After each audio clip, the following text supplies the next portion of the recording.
Hello students, Waheguru ji का खालसा वाहिगुरु जी की फतेह।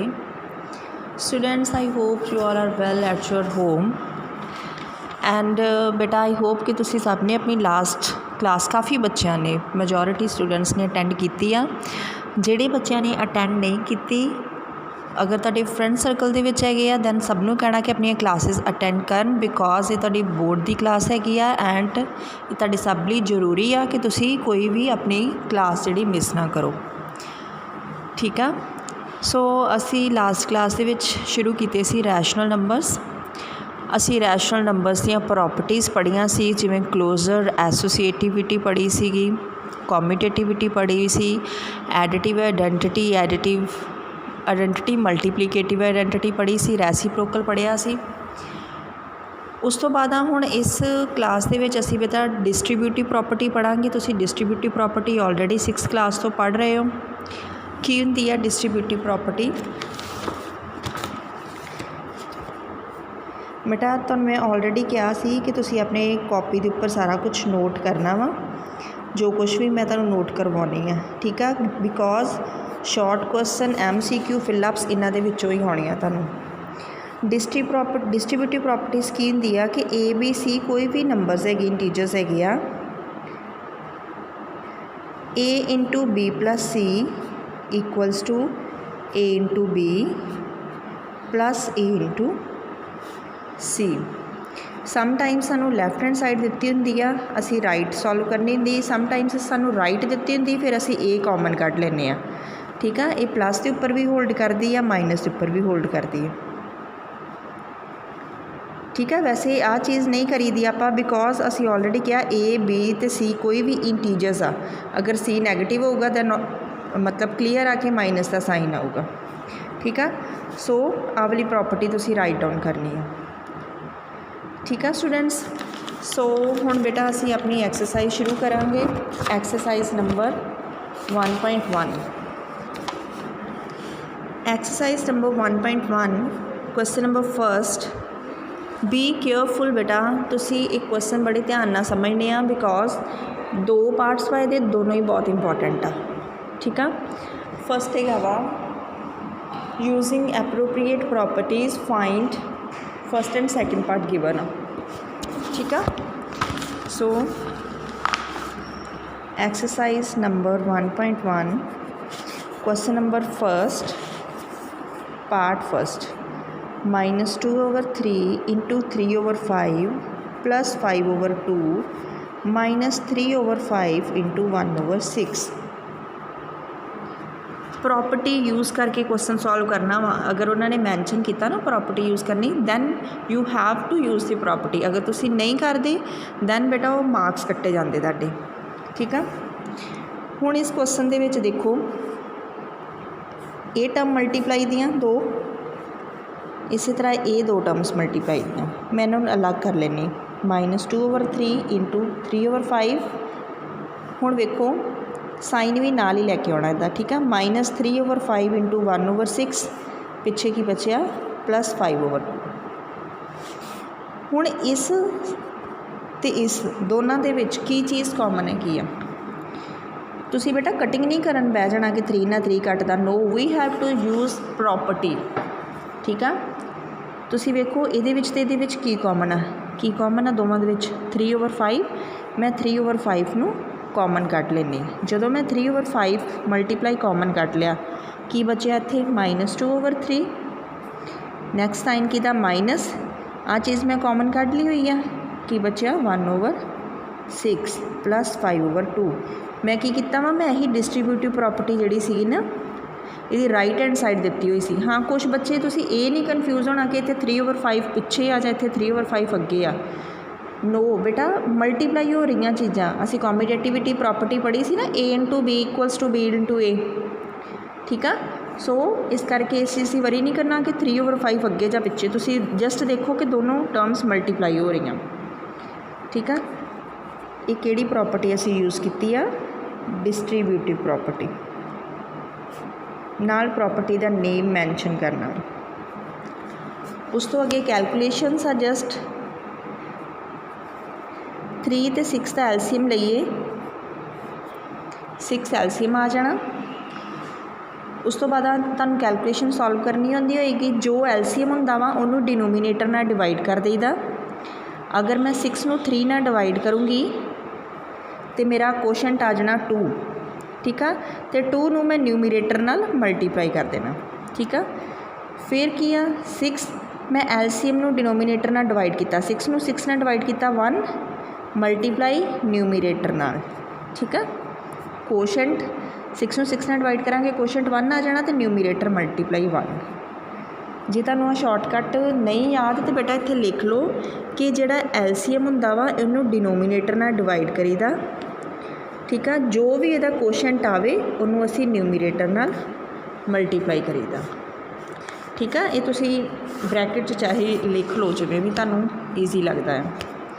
हाँ जी, ये की आ जाना 3/5 into 2 into 2 4 -4 -1 plus 5/2 3/4 into minus minus plus 4 1 5 big term का साइन -/6।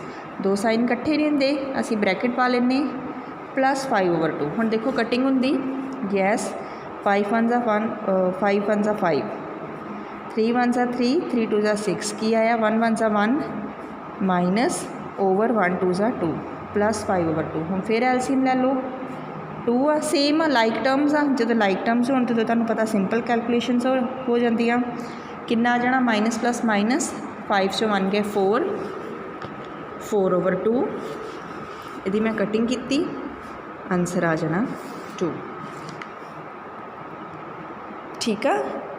सो आई होप तुहानूं क्लीयर हो गया होएगा। अगर नहीं दैन तुसीं मैनूं पूछ सकते हो फिर तो, ठीक है। Second part 2/5 into -3/7 -1/6 into 3/2 plus 1/14 into 2/5। हुण इहदे विच ते सारियां टर्म्स मल्टीप्लाई वालियां वा। फिर मैं की करना वा, जिहड़ियां टर्म्स दे विच कुछ कॉमन वा उन्हां नूं पहला लै लेना। जिवें ए वाली टर्म च भी 2/5 आ, ए वाली टर्म च भी 2/5, ठीक है। यह आ जाना 2/5 इंटू -3/7 प्लस 1/14 इंटू 2/5। जो टर्म बची इनू लास्ट से लिखता -1/6 इंटू 3/2। हुण इन्हां दोवां टर्म्स चों की कॉमन आ 2/5 इंटू की बचा पिछे -3/7 प्लस 1/14। आ चीज़ तो मैं कॉमन कर चुकी हाँ -1/6 इंटू 3/2। हुण वेखो, हुण मैं की करदी हाँ, मैं एलसीएम ले लैनी 7 ते 14 का एलसीएम 14 आएगा, ठीक है। 14 नूं डिनोमीनेटर नाल डिवाइड किया, 14 नूं 7 नाल डिवाइड किया, कोशेंट आएगा 2 2 नूं मैं न्यूमीरेटर नाल मल्टीप्लाई करता। 14 नूं 14 नाल डिवाइड किया, कोशेंट 1 1 नूं मैं न्यूमीरेटर नाल मल्टीप्लाई करता।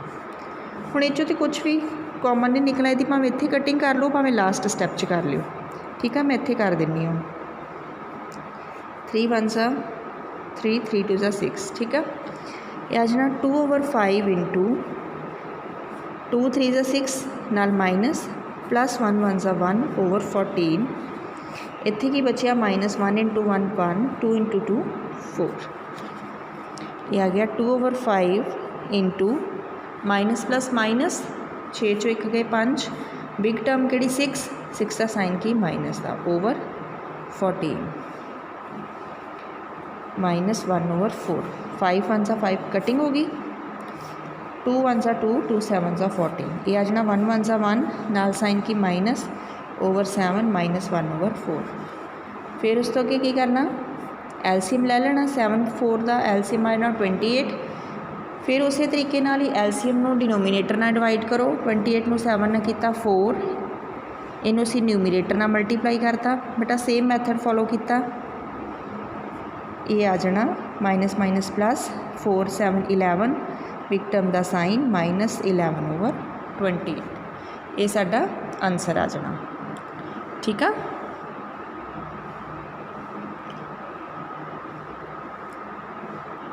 नैक्सट वैरी ईजी क्वेश्चन शुरू हो रहे हैं। क्वेश्चन नंबर 2 ये शॉर्ट क्वेश्चनस दे विच आउंदे आ। Write the additive inverse of each of the following given questions से एडिटिव इनवर्स लिखने। मैं कल भी थोड़ा बहुत तुहानूं एक्सप्लेन किया सी एडिटिव इनवर्स की हुंदा वा किसी नंबर दे विच की प्लस करिए कि उहदा आंसर 0 आ जाए। ठीक है, जिवें हुण इत्थे फस्ट पार्ट हैगा 2/8, इहदा एडिटिव इनवर्स की होएगा 2 का एडिटिव इनवर्स मैं दसिया सी ना 2 दे विच की प्लस करिए कि इहदा आंसर 0 आऊगा -2 तो -2 च की प्लस करांगे 2। ठीक है, मैं चीज़ कल एग्जाम्पल से समझाई सी तुहानूं। आपां लिखना दी एडिटिव इनवर्स ऑफ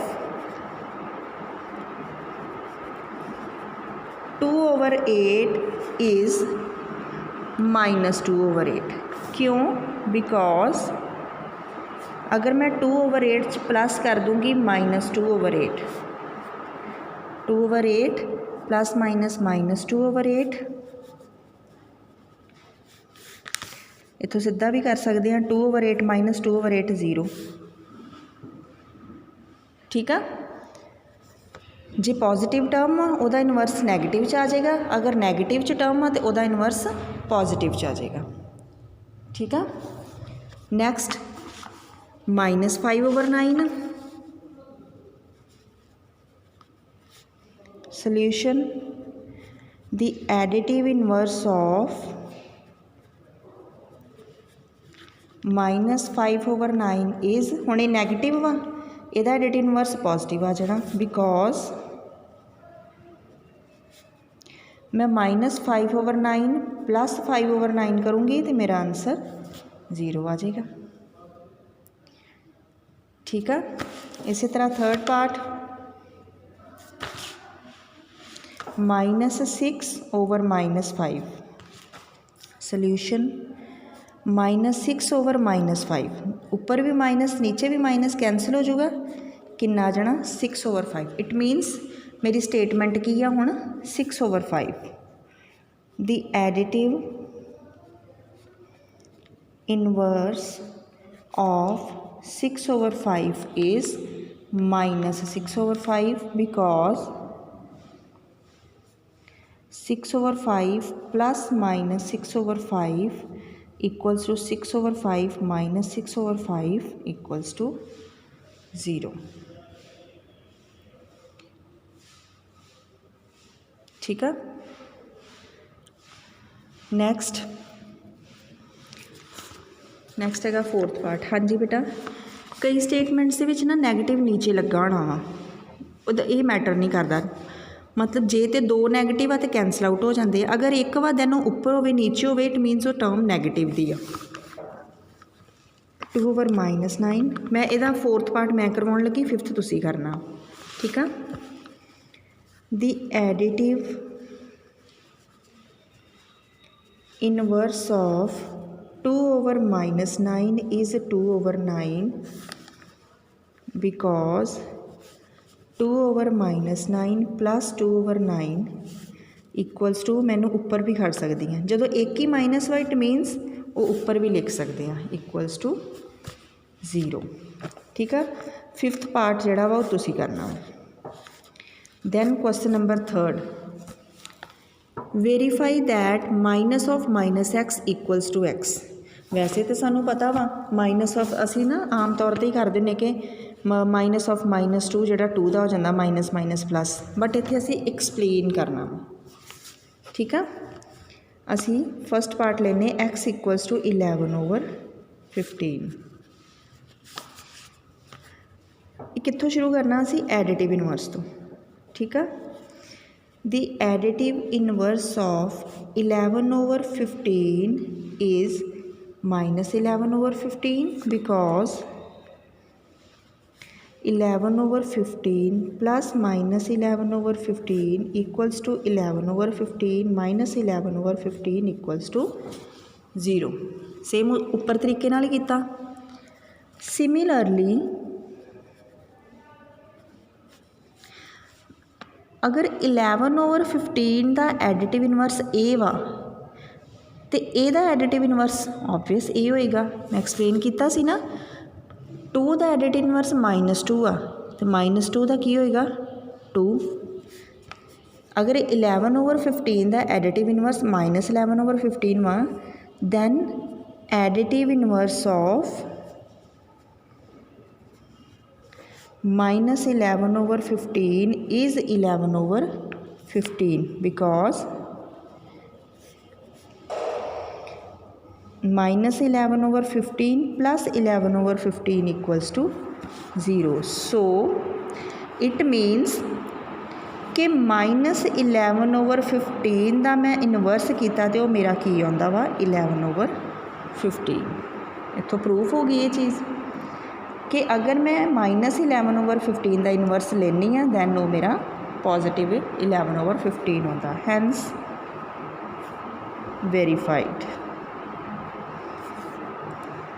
ठीक है। इसी तरह सैकेंड पार्ट है वा x इक्वल्स टू -13/17। सिमिलरली असी इनू भी कर देना वा, उत्थे पॉजिटिव की रकम से असी नैगेटिव वाल नूं गए सी, हुण नैगेटिव तो पॉजिटिव वाल नूं चलना। ठीक है। The additive inverse of -13/17 is 13/17 because -13/17 plus 13/17 equals to 0। Similarly,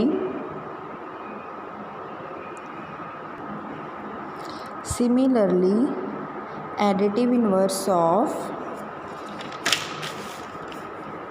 13/17 is -13/17. So, minus of -13/17 equals to 13/17. Hence, verified।